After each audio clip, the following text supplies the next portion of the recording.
Buonasera a tutti. Good evening. Good evening, everyone.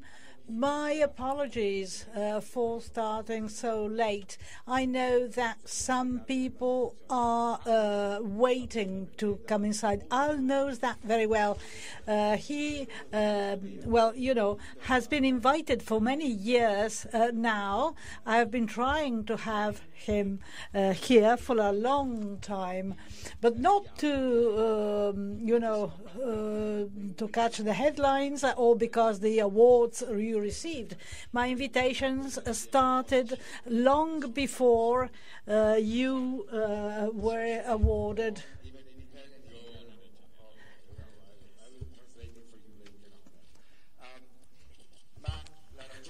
The reason why... Davvero la lista impressionante di titoli che lui ha. I mean, he's got a long list of titles. He's a professor at Stanford, a fellow of the Econometric Society, a member of the Arts and Science, and so on. So a long list of titles. But this is not the reason why we are so interested in having him, and we have invited him for a long time. I do believe that, indeed, his scientific career is a lecture on methods. People believe that economists are persons who work on very abstract mathematical models. So they do extremely complex things which are not very useful. Often so they are considered like a barrier, a way to restate and reinstate that their discipline is distant from other things of reality. He has a long career as a mathematician. He started with a degree in Columbia University of Applied Engineering. He got a PhD in Stanford on operational research. Mathematics is something which is really important, and he studied the game theory, market design. These are subjects which contain a lot of mathematics, but he was able to use analytical tools which are extremely powerful to tackle very practical problems and to save human lives. The first issue that he faced in his long scientific career is the allocation of students in public schools in New York and Boston.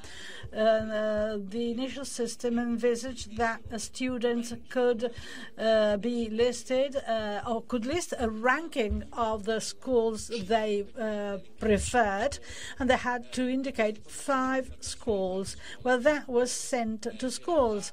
As a matter of fact, the preferences of students was assigned for schools to select students.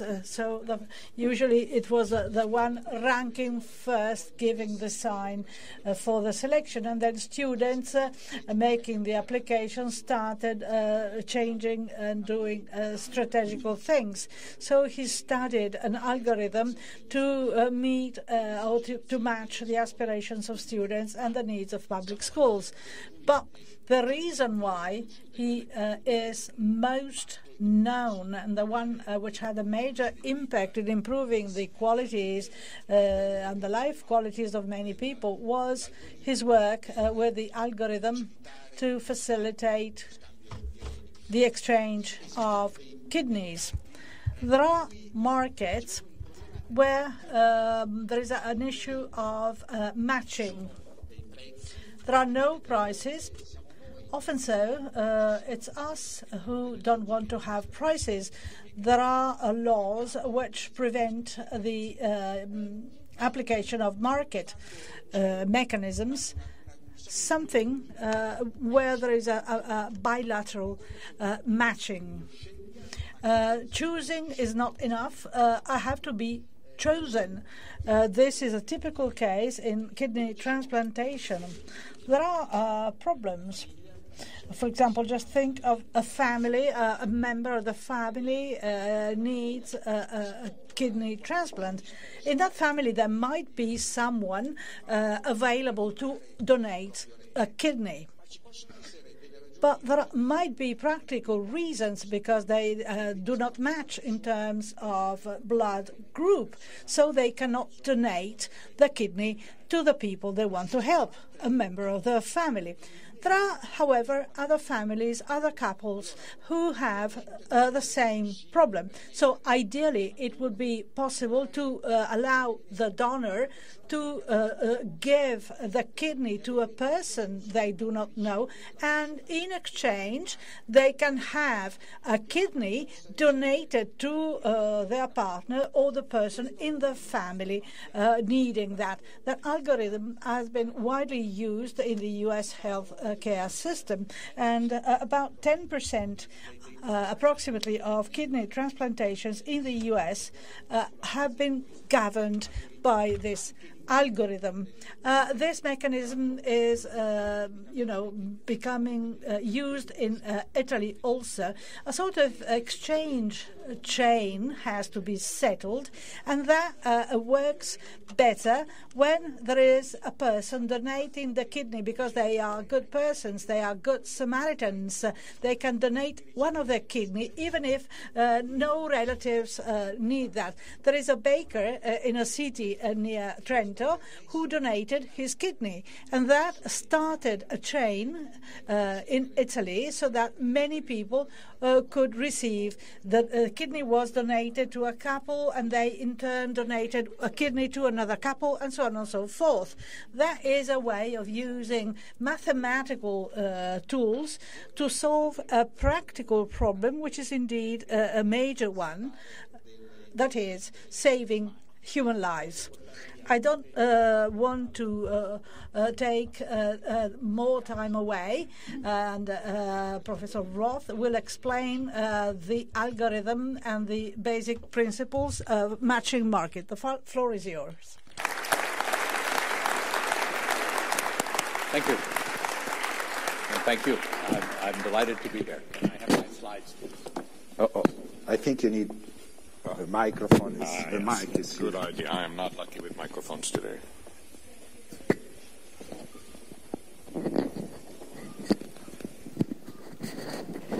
Can you hear me?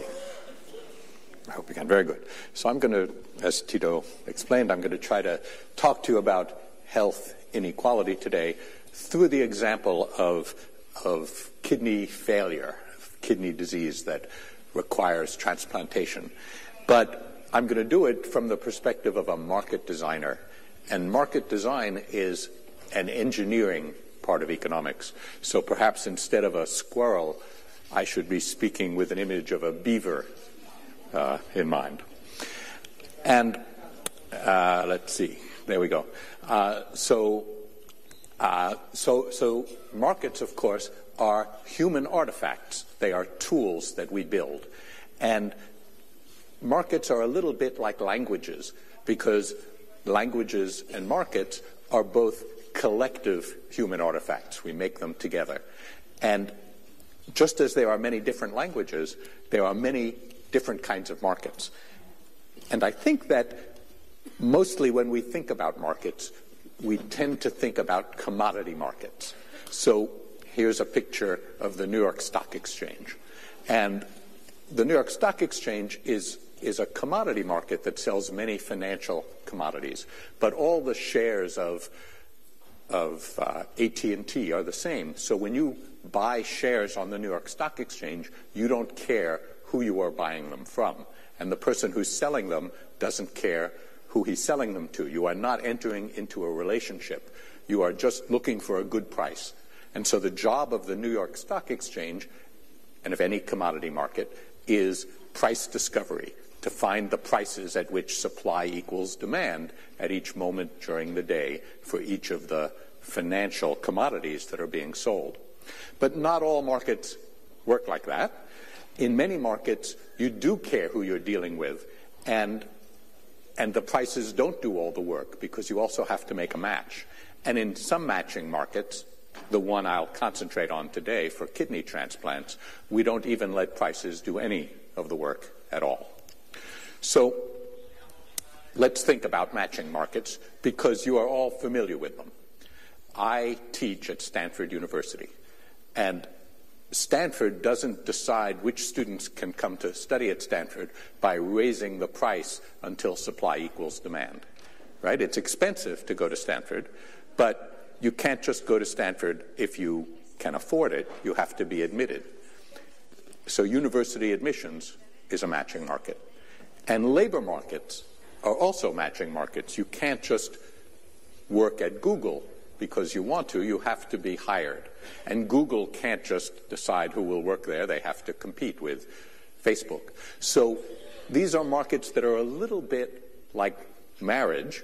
You can't just choose your spouse. You also have to be chosen. And that's the case in matching markets. So matching markets are precisely the markets in which you can't just choose what you want, even if you can afford it. You also have to be chosen. So with that as an introduction, let me tell you a little bit about health inequality from the point of view of kidney failure. Kidney failure in English goes by the name of end-stage renal disease. And just in who gets this disease, there's already a great deal of inequality. So this chart shows you the incidence of kidney disease per million people for different groups of Americans. And the top line is for Americans of African descent, and the bottom line is for Americans of European descent. And what you can see is just in who gets this disease, there's already a great deal of inequality. Americans of African descent have 3 to 4 times the risk of having kidney failure as Americans of European descent. And it seems that this is true in Africa compared to Europe as well. Now, there's also inequality in the treatment of kidney disease. So a temporary treatment that keeps many people alive while they wait perhaps for a transplant is dialysis.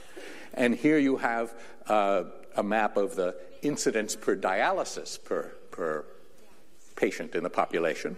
And in Western Europe and the United States, we have a pretty high incidence. It's exceeded only in Japan, which you can hardly see here.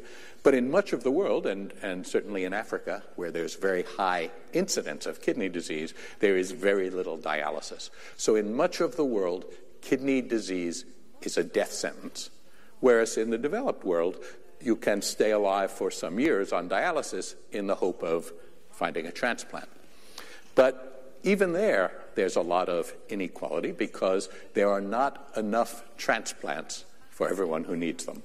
So here's a graph of transplants per million population in countries around the world, ordered, loosely speaking, from the right to the left in how many transplants they have.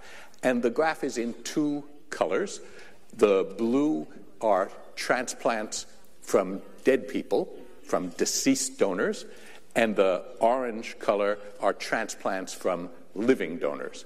So you see that in the United States and in most places, although there are some places where they don't do any deceased transplantation, and those have only living transplant, but in much of the developed world, there are more deceased donor transplants than living donors, but not necessarily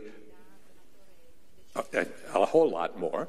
In Italy, you have a pretty good level of deceased donor transplantation per million population, but not yet such a great rate of living donor transplantation. And there are parts of the world, and I will talk about the Philippines and Mexico, there are parts of the world where there are excellent hospitals where you could get good treatment, but an obstacle for many people is that the national health insurance does not cover transplantation and postoperative care, and so many people who would get transplants or would be eligible for transplants if they lived in the developed world, in the Philippines and Mexico, are not able to get transplants.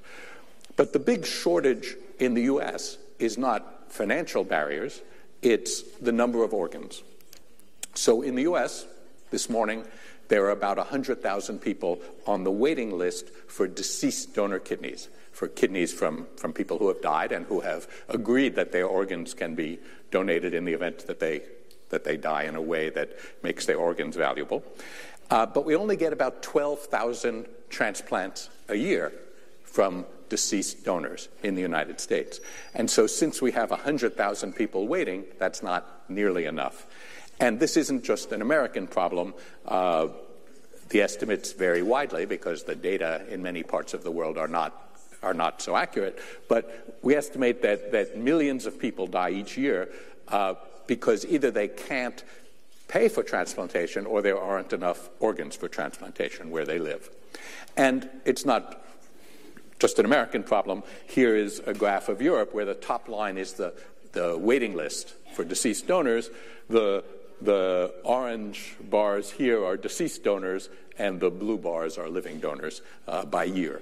So you see that in Europe and in the United States, wealthy countries with lots of medical facilities, there aren't enough kidneys to transplant for the people who need them. So only some people get transplants. So in the U.S., as I say, there are about 100,000 people waiting today for deceased donor transplants. Only 12,000 a year get transplanted, which means that thousands die every year while waiting. But kidneys are special because I already mentioned you can be a living donor of a kidney. That's because healthy people have 2 kidneys and can remain healthy with 1. And so if someone you loved was dying of kidney failure, you might be able to save their life by giving them one of your kidneys. But sometimes you are healthy enough to give someone a kidney, but as Tito mentioned in his introduction, you can't give it to the person you love. And that's where economists come in, because that opens up the possibility of exchange.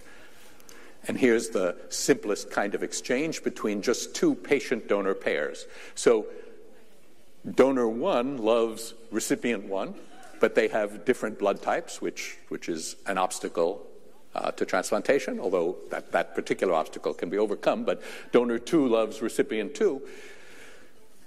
It's hard for each donor to give a transplant to who they love, but you can see that there are 2 blood type A kidneys. There's a blood type A donor and a blood type A recipient, and there is also a blood type B donor and a blood type B recipient. So these 2 incompatible patient-donor pairs can trade with each other. They can exchange so that each patient gives a compatible kidney. And there are many other reasons why patients and donors can be incompatible, and exchange often offers the opportunity for each patient to get a compatible kidney from another patient's donor. Now, you notice that no money changes hands, just kidneys change hands here. That's because in the U.S., and in almost all of the world, it's against the law to pay for a kidney. So here's a sentence from the American law, the National Organ Transplant Act of 1984, and it says it's unlawful for any person to receive or otherwise transfer any human organ for valuable consideration for transplantation. So that's a slightly complicated legal sentence, but it means for sure you can't buy or sell a kidney in the United States. And it's not just in the United States. Here's a sentence from the Council of Europe's Protocol on Human Rights and Biomedicine. It says, the human body and its parts shall not, as such, give rise to financial gain. So in Italy, in the United States, in virtually all of the world, with a single interesting exception, it's illegal to pay the donor of a kidney for his kidney and to have him sell you his kidney for a transplant. So just about everywhere in the world, kidneys must be a gift, and their price must be zero. Okay. That introduces some complications into the logistics of kidney exchange. So here are some pictures taken in 2006 in the city of Cincinnati, Ohio. And I'm the man in the yellow gown keeping my hands out of the way so that no one hands me anything. And in this bucket here is a kidney, And just steps behind me, not in this picture, but just steps behind me is another operating room where the operation to remove the kidney has just taken place. And it's going into this gentleman who's in Cincinnati, Ohio. And at the same time, in Toledo, Ohio, a nearby city in Ohio, another operation is going on with the other half of the exchange. And when I say at the same time, I mean literally at the same time. The surgeon in the orange cap is a man named Steve Woodall, and he got on his phone, his cell phone, from the operating room when the patients had been prepared, had been anesthetized, and initial incisions had been made. And he called up Mike Reese in Toledo, Ohio, and he said, "We're ready in Cincinnati. Are you ready in Toledo?" And when he was told they were ready, both operations proceeded. I should say all 4 operations proceeded. 2 kidney removals, 2 nephrectomies, and 2 transplants. And the reason they do them simultaneously is you can't write a contract on a kidney. What the National Organ Transplant Act says is it says you can't give valuable consideration. So consideration is an American legal term that has to do with contracts. It's not legal to write a contract that says we will give you a kidney today if you give us a kidney tomorrow. And therefore, to make sure that both sides of the exchange go through, even this very simple exchange between just 2 pairs involves 4 operating rooms that have to be available simultaneously and 4 surgical teams that have to be available simultaneously. So if that were true of every time we did kidney exchange, we would be able to do many fewer kidney exchanges than we would like to do and than we are able to do today. So there's another way of organizing exchanges that prevents one pair giving a kidney and then not receiving one. And that happens when a non-directed donor appears. Okay, so Tito mentioned that there was a nearby mayor who was a non-directed donor. What we used to do before kidney exchange, when a non-directed donor appeared, after he passed through many tests, both physical and psychological, is he would be told, you are eligible to give someone a kidney. You can give it to someone who has been waiting for a deceased donor kidney. You can give it to someone on the wait list. But now that there is this relatively thick marketplace of patient-donor pairs waiting to exchange kidneys, we can offer a more attractive option to a non-directed donor.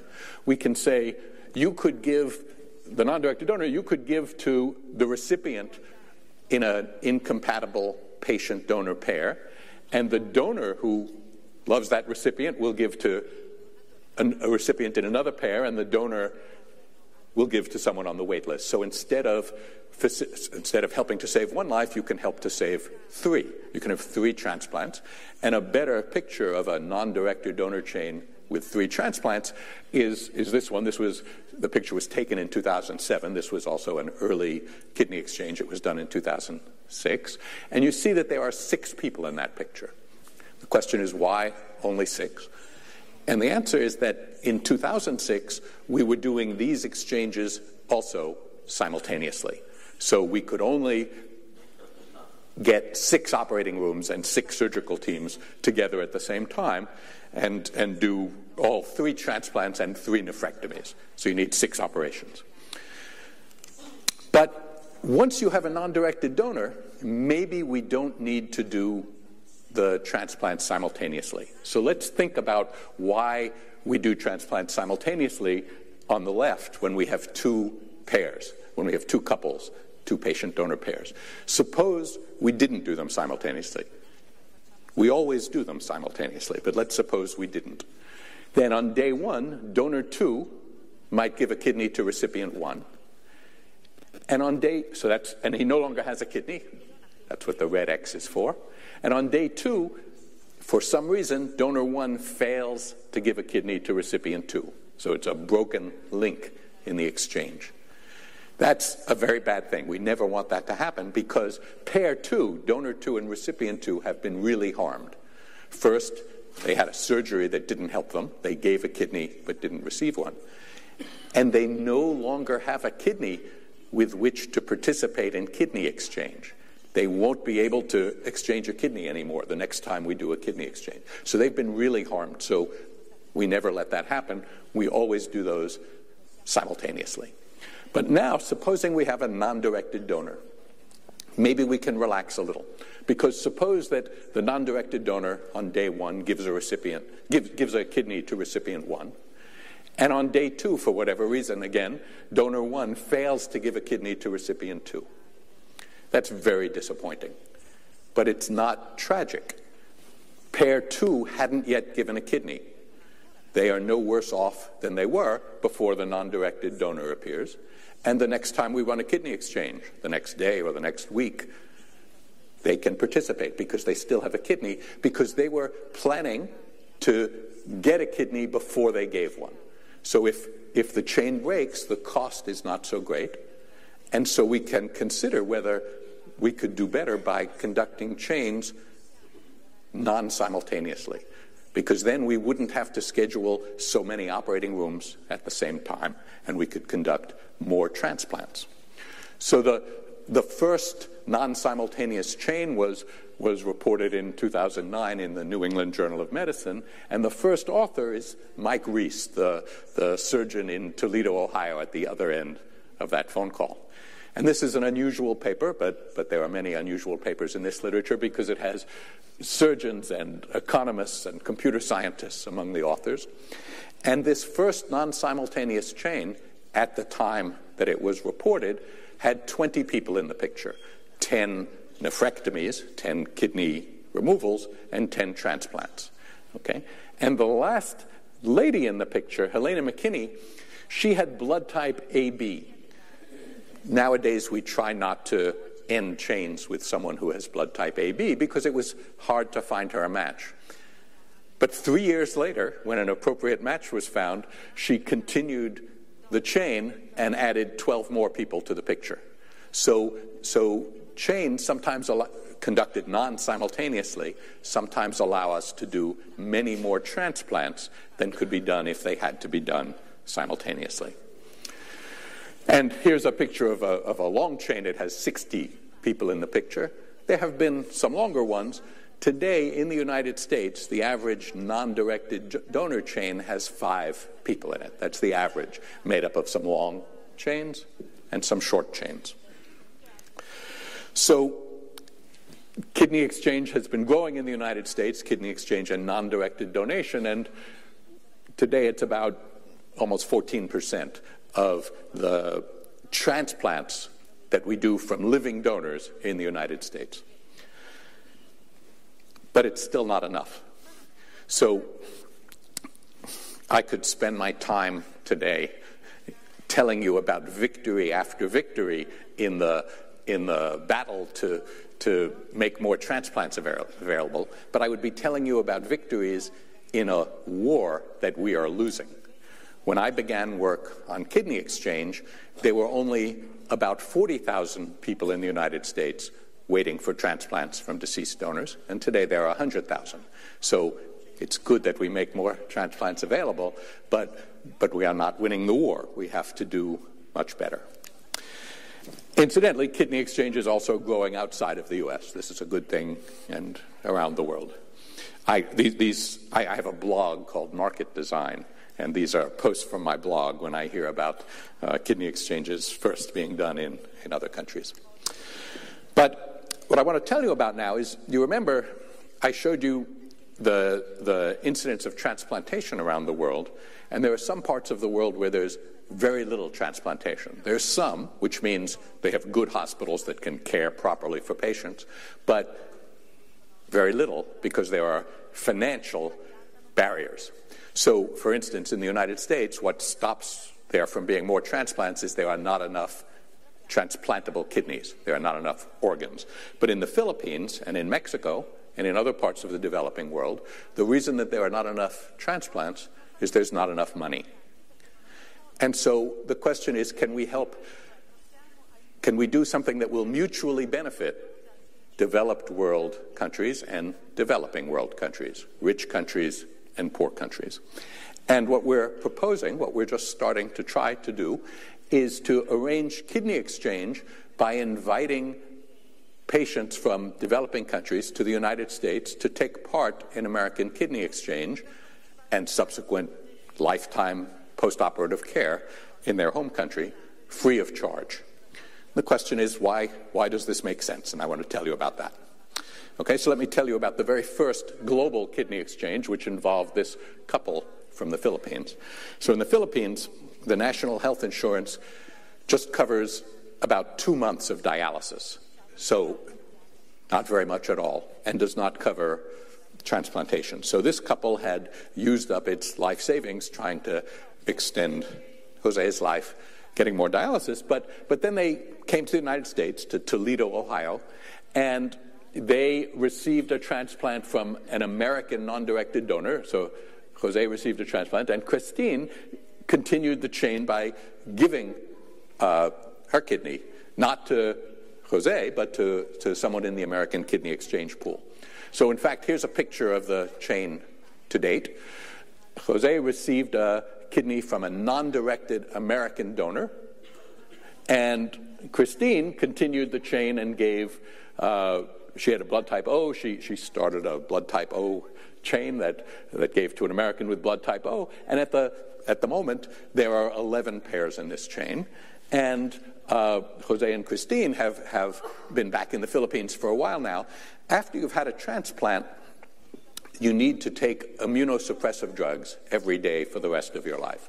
So part of taking proper care of Jose is making sure that these drugs will be available to him in the Philippines, where the Philippine National Health Insurance doesn't cover them. But so there's an escrow fund that he will draw on, and he was accompanied by a Philippine surgeon and is back in the Philippines under the care of that surgeon's hospital.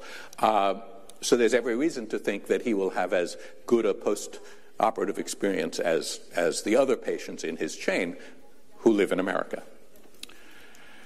Why is this possible to finance? How is it that we can offer foreign patients from poor countries the opportunity to come to the United States and receive transplant and post-operative care for free? The reason is that dialysis is much more expensive than transplantation. So kidney transplantation is one of the few areas of medicine in which the best treatment, transplantation, is also the cheapest. And every time an American is transplanted, gets a kidney transplant, it saves some part of the American healthcare system at least $250,000 in the first 5 years. And that's more than enough to pay for the surgeries that Jose and Christine got in the United States and to pay for their post-operative care in the Philippines.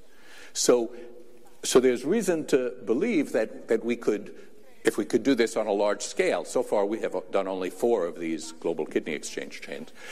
There's reason to believe that if we could do it on a large scale, it would be self-financing. One of the economic questions is, would it remain self-financing if you did it on a large scale? Because the savings come from saving the dialysis costs of Americans. The reason the dialysis costs are so high for kidney patients is that it takes a long time to get a transplant, so you have to be on dialysis for many years if you have kidney failure. If the supply of kidneys were greatly increased, maybe the dialysis time, we would expect the dialysis time that American patients experienced would go down and the savings would be less. But it turns out that when you look at the steady state, when you model this process as it gets large, what you find is the waiting lists could be reduced massively, and the global kidney exchange would still pay for itself, because the American candidates to participate in global kidney exchange would be patients who were hard to find a kidney for and who would therefore have long expected dialysis times. So we're quite optimistic that this would be a self-financing program if it could be instituted on a large scale. Now, the medical logistics are not the hardest part. We already have learned how to bring patients to, in this case, Ohio, to Mike Reese in his organization, the Alliance for paired donation, and get them transplanted with support before they come and while they are here and after they go home. The hard part now is the financial engineering, okay? Because the savings to the American healthcare system come from savings on dialysis. But the cost of bringing foreign patients to be transplanted in the United States come from new surgeries. So the question is how to move the savings from where they are experienced to where the new costs are experienced. And this is not going to be easy. The American healthcare system is quite fragmented. We don't have a single national system. So right now we think our best path forward will be in companies that are self-insuring. Many of the biggest American companies are self-insuring because they have a big enough workforce so that they can absorb the risk. But if you look at the cost statements that they have each year for their medical insurance, and if you look at the 10 most costly patients they are paying for each year in a big American company, often 8 of those 10 are kidney patients because dialysis is so expensive. So we're hopeful that the financial flows will work through the insurance that American workers have that will help Americans get transplants and get off dialysis quicker, and will also help foreign pairs get transplants that otherwise would not be available to them. Now, I should tell you, and we have a session tomorrow afternoon talking about repugnance, I should tell you that you can never think about things like this without keeping in mind that it's against the law everywhere in the world to buy a kidney. Now, there are black markets for kidneys. I visited one in Baku in Azerbaijan. There are places where you can buy a kidney, and there are people willing to sell them, and the people organizing these markets are criminals. They are criminals not just here, but there, where they are operating. The single exception, incidentally, where it is the single country where there is a legal market where you can pay a donor for a kidney is in the Islamic Republic of Iran. And that's an interesting story in itself, which I won't try to tell today. But here we are. Here I have just proposed to you that we are going to have living donors, Christine, the wife of Jose, coming from poor countries to a rich country like the United States, and we are going to have transplants. So I can tell you that as a first reaction, many people think that this looks too much like an illegal black market, that you are bringing people from poor countries for their kidneys. Now, when I say many people think this, some of them are surgeons. So just recently in the March issue of this year's American Journal of Transplantation, Mike Reese and many co-authors, of whom I'm one, published a paper on global kidney exchange. It's called Kidney Exchange to Overcome Financial Barriers to Kidney Transplantation, just the way I explained to you. Now, in the same issue, in the same March issue, appeared an editorial saying this is not a good paper. It was called Financial Incompatibility, Walking a Tightrope or Blazing a Trail. And what they said is, this is a little bit like buying kidneys from people in poor countries. Now, it doesn't look that way to us. The Philippine pair that I told you about got a kidney from an American and gave a kidney to an American, just as everyone else in the chain did. But I take repugnance very seriously, because in order to have a successful global kidney exchange, not only will we have to figure out the medical logistics, and not only will we have to figure out the financial flows, we will also have to make sure it is conducted in a way that does not arouse repugnance. And there are lots of concerns that could make it repugnant. You might worry that patients come from poor countries to the United States, receive surgeries, go home, and then don't receive proper care and don't thrive. And that's why we are thinking in terms of financial funds to make sure that they get proper care. And it's why we are thinking about not the poorest of developing countries, but countries where proper care can be given, where there are excellent hospitals that can provide proper care. And similarly, you might worry, if it's illegal in the United States, as it is, and if it's illegal in the Philippines, as it is, to buy a kidney, you might worry that when we see a pair from the Philippines, maybe the patient has paid the donor. And so for the time being, we are looking for people with well-established personal relationships, like long-married couples. So we think these repugnance concerns can be addressed, but we're very sensitive to the fact that these are real concerns that have to be addressed. And as I said, I have a market design blog, and I get comments on it, and some of them say, this is a bad idea. The plan is really not about the international recipient. It's about the U.S. first, America first. That's why it's not so good. And then the second one says America first. The second one says let's solve problems at home first. Why are we trying to bring in these foreign patients? But of course it's mutual aid. The foreign patients are helped and the American patients are helped. And the third is by a famous surgeon who some of us know, who worries that this is exploiting poverty in a poor country. Now, I think, and I've spoken to you, I think we are not exploiting poverty. I think we are finding a way to mutually benefit those in poor nations and those in rich ones. And I'm happy to say that that's how it looks in the poor nations with which we are doing global kidney exchange. So we recently did a global kidney exchange, we've now done two, with Mexico. And here's the front page of a recent copy of Newsweek en Español, the Newsweek magazine that publishes in Mexico and Latin America. And on the cover they say, Un puente de vida, a bridge of life.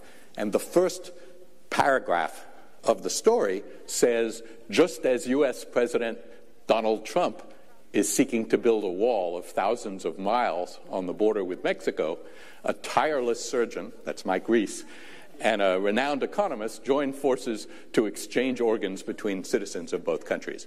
So in Mexican eyes, this does not look like exploitation. In Philippine eyes, it does not. And I hope in your eyes it will not, because there's a chance that we can bring together the mutual needs of citizens in rich and poor countries in order to help them all.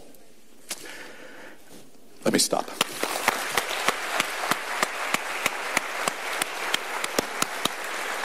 A proposito di muri. Now, in relation to walls, and this is another example, because apart and beyond the example of kidney transplantation, so this is an example of market design. Alvin Roth is married with an Egyptian refugee who came to the U.S. and took a PhD in cognitive psychology. And one of the areas they are working on is algorithms tackling the issue of refugees. That is, how to set the appropriate conditions so that the countries who could welcome refugees can actually welcome them and establish channels, ways by which you win the resistance of other countries. So this is another example of how market design can be used. So there is a lot of food for thought for our discussion. So, as always, we open the lecture to questions. Professor Remuzzi. Microphone, just the mic. I am a transplant nephrologist in Bergamo, in Italy, and I've been approached by Michael Reese several times in order to be an active part of this program. And he always says, look, we can do something for Europe, we can do for Europe what we have done in the United States, it would be wonderful, and so on. At the beginning, I was cautiously enthusiastic about the idea, and I said, really, this can be a good idea. There are other people involved. One is the former mayor of Rome. He is here. Hi.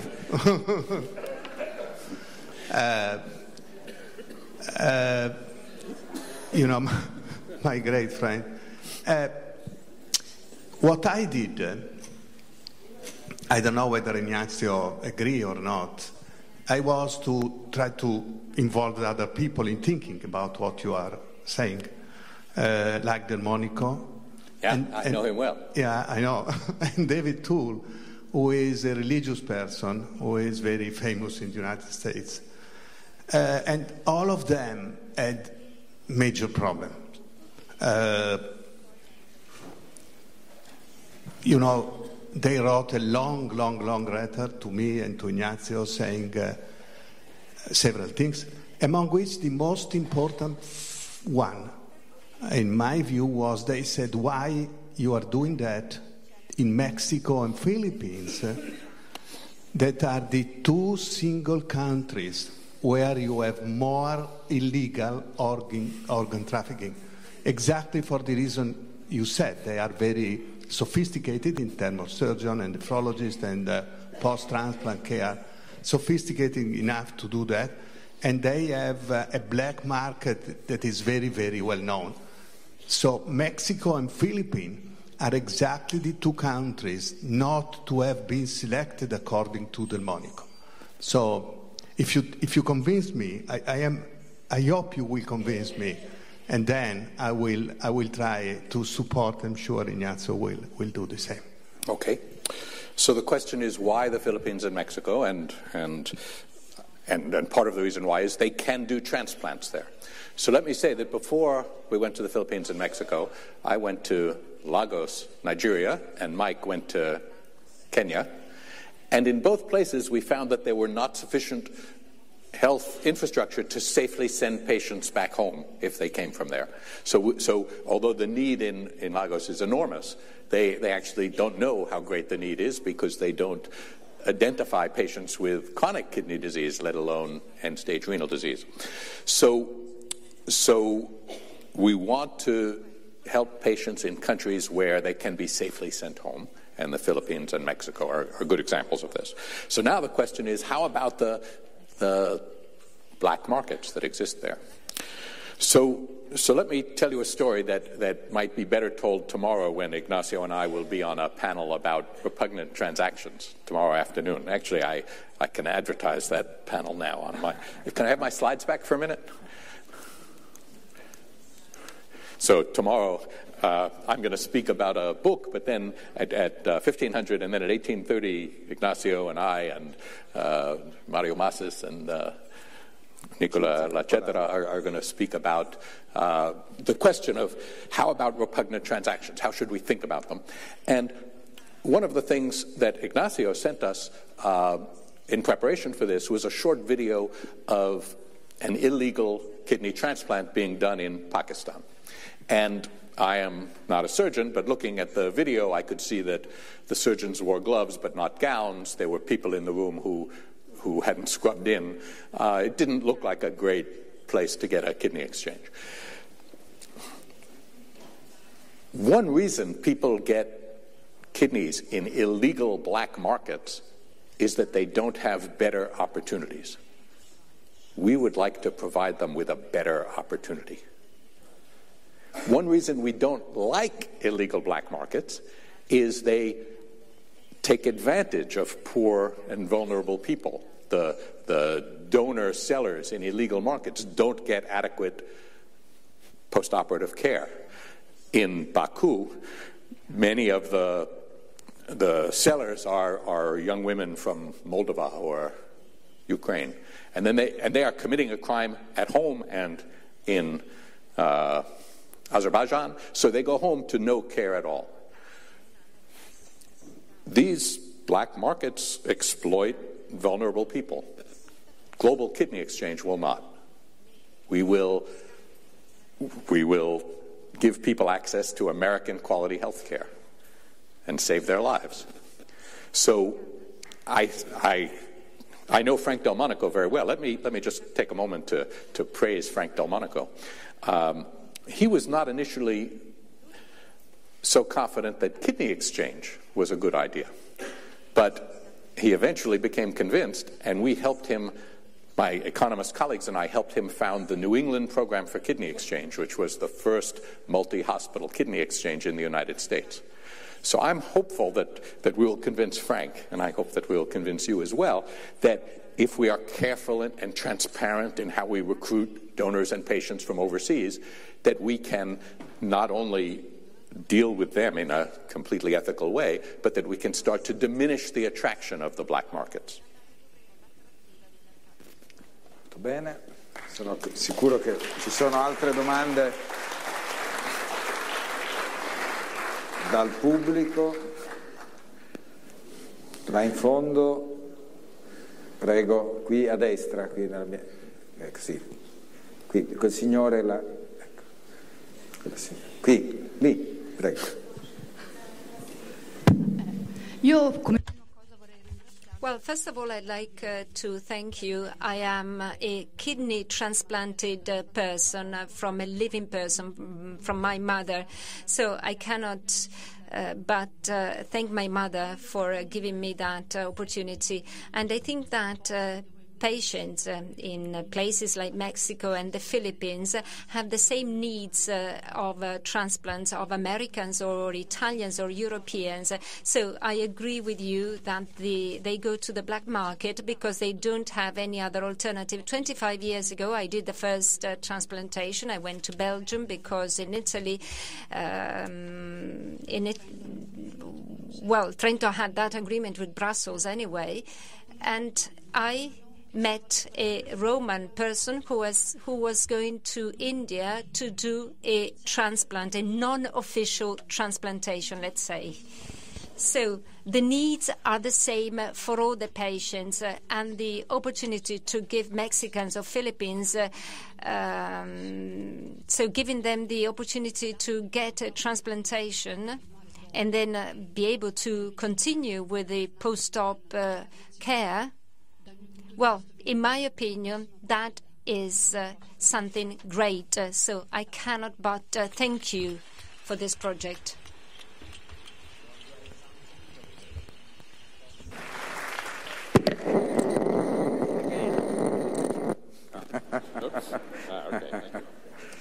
Thank you for that.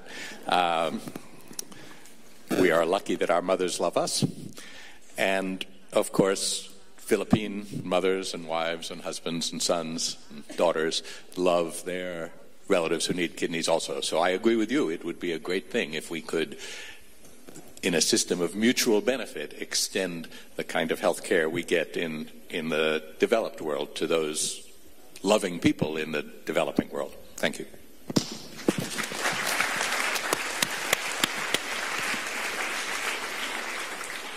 Ci sono altre domande? Vediamo. Là in fondo, prego, là in fondo. Ecco. Yeah, I have 3 questions, but very quick. The first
mesi, comunque il costo viene pagato da Medicare. Dunque le persone che hanno bisogno di trapianto di rene, che sono in dialisi non hanno problemi finanziari. Ciò nonostante, vediamo questo grafico, non so se riuscite a leggerlo, ma gli adulti americani che hanno un livello scolastico inferiore a quello della scuola superiore non hanno così tanti trapianti. È una cosa che non abbiamo ancora compreso del tutto, ma è una causa di diseguaglianza. Non è una questione finanziaria perché Medicare paga per tutti.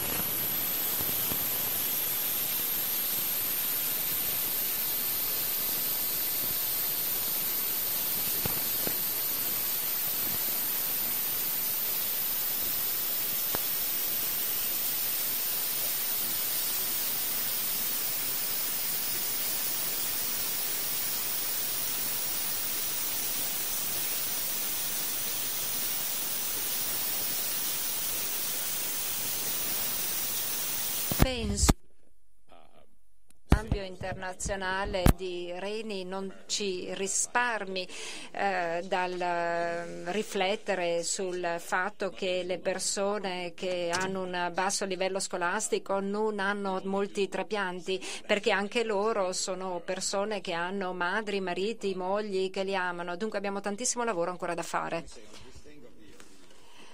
Per quanto concerne i trapianti, noi abbiamo un problema simile anche in Italia.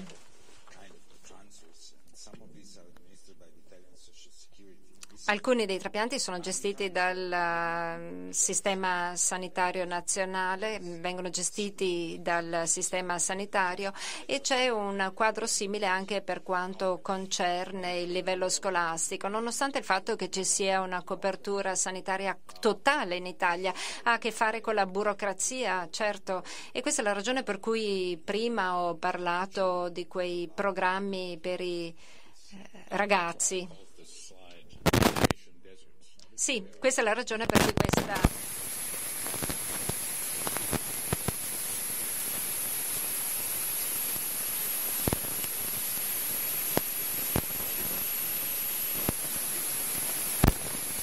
su Obamacare, che sarà nei prossimi giorni, John Gruber, che è stato una delle persone che ha disegnato Obamacare, presenterà Obamacare. Ma c'è ancora tempo per, credo, una o due domande al massimo.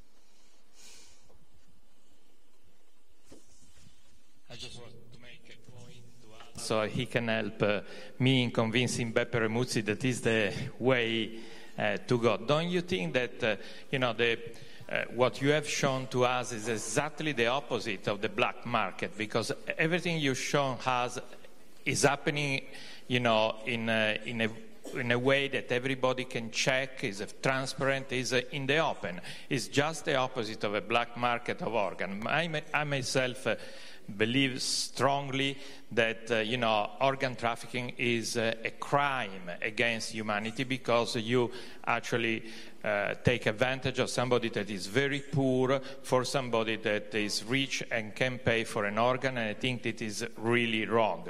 But what Al is proposing here is quite the opposite. I mean, you can help a lot of people, and I don't know if you shown the figure, but the figure is very impressive. We are investing a lot of money in the planet, all the countries, to fight disease like TBC, malaria, and HIV, AIDS, and the number of people every year that die for this disease are about 3 or 4 million, and the number of people that die because they do not have dialysis, not transplantation. Dialysis is close to 7 million. 7 million people. So I think, don't you think that this is a way that is transparent and you can help people where probably some money are wasted, like in United States, where you pay a lot of money, for dialysis, and help people that do not have any access in Africa, Philippines, Mexico, or other countries to any kind of treatment? Well, I agree. Ignacio is one of the signers of the recent statement from the Pontifical Academy of Sciences about crimes against humanity involved in human trafficking. And so he answered you as a surgeon who is concerned with the issues of exploiting vulnerable people. Let me try to answer you a different way as an economist. In the late 1920s, the United States outlawed the market for alcohol. We had something called prohibition. You may have seen movies about the gangsters who sold illegal alcohol. And it gave rise to a lot of organized crime and a lot of alcohol that didn't meet good health standards. And in the early 1930s, we repealed prohibition and made alcohol legal again. Well, I live in California, where you can buy very nice wine, incidentally. And going into a wine shop in California today is nothing like buying whiskey from gangsters in 1930. The wine shops are regulated. The wine doesn't poison people. Tastes pretty good. You should come visit us in California. And so similarly, I think that if we could make legal ways for people to get kidney transplants in ethical exchanges, it will look nothing like the black markets that are presently available around the world, including in the Philippines and in Mexico. Molto bene, l'ultima domanda, prendiamo l'ultima domanda qui davanti, ecco, la signora.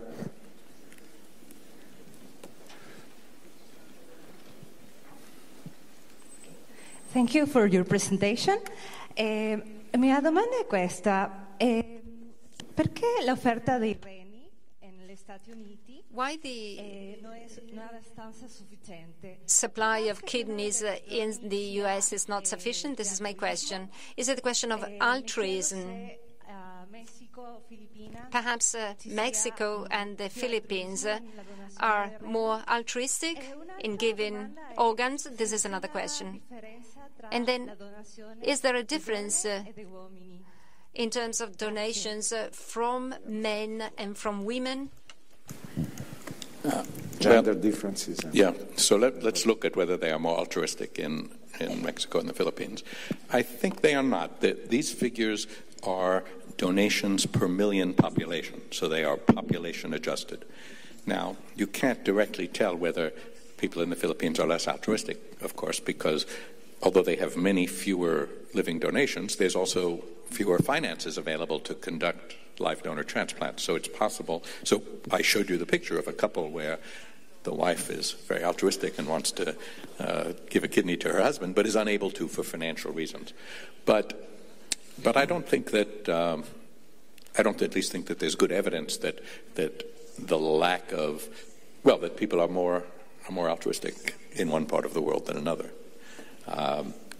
And in the developing world, it has turned out that simple altruism doesn't fill the need. Right? We don't have enough kidneys for transplantation, so I think we are obliged to think about other ways to increase access to transplantation.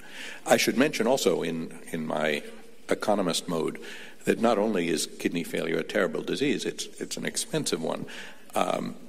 Kidney disease takes up 7% of the Medicare budget in the United States. So it's a big part of the federal budget. I think that's also true here. The gender issue, the gender differences. Gender differences. In the United States, I don't think we have a big gender difference. I think that in some countries, it may be that more women donate kidneys to their husbands than husbands donate kidneys to their wives. Incidentally, one important gender difference, it appears the surgeons can tell us about this, it appears it's actually better to get a kidney from a man. You know, men are bigger, their kidneys are bigger. Being big is good in a kidney. So we must be more altruistic, man. Ok. Yeah, we give bigger kidneys. Grazie mille. Allora vi metto, lasciatemi le slide, così vi metto i prossimi appuntamenti. Lasciatemi sulle slide, vi metto i prossimi appuntamenti. Così May I have the slides so I can advertise the next meetings? 2 of them will be held tomorrow. Where it is? Here they are.